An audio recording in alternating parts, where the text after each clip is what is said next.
মুসলিম মেয়েরা কিভাবে চলাফেরা করবে আল্লাহ তাআলা ও তার রাসূল আমাদের তা বলে দিয়েছেন।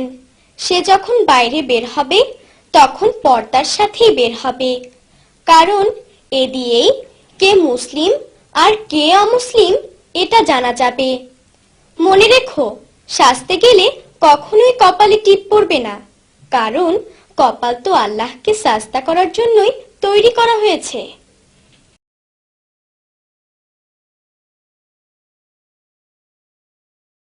এই কপালে টিপ পড়ো না আর, কপাল শুধু সিজদা করে আল্লাহ তাআলার। এই কপালে টিপ পড়ো না আর, কপাল শুধু সিজদা করে আল্লাহ তাআলার। খালি মাথা খোলা চুলে বাইরে যেও না, হিজাব পরে বাইরে যেতে লজ্জা পেও না। খালি মাথা খোলা চুলে বাইরে যেও না, হিজাব পরে বাইরে যেতে লজ্জা পেও না। আজ থেকে নয় করব পরে বলবে না আবার, কপাল শুধু সিজদা করে আল্লাহ তাআলার। এই কপালে টিপ পড়ো না আর, কপাল শুধু সিজদা করে আল্লাহ তাআলার। এই কপালে টিপ পড়ো না আর, কপাল শুধু সিজদা করে আল্লাহ তাআলার।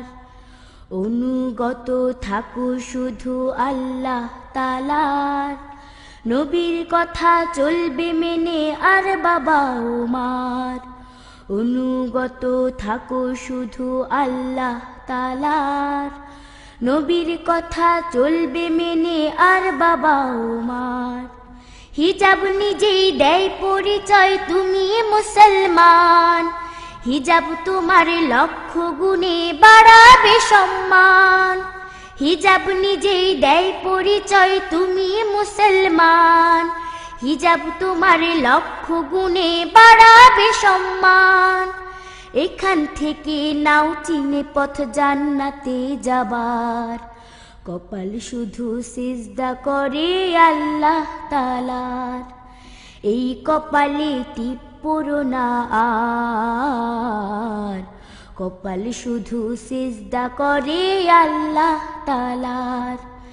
এই কপালে টিপ পড়ো না আর, কপাল শুধু সিজদা করে আল্লাহ তাআলার। কপাল শুধু সিজদা করে আল্লাহ তাআলার। কপাল শুধু সিজদা করে আল্লাহ তাআলার।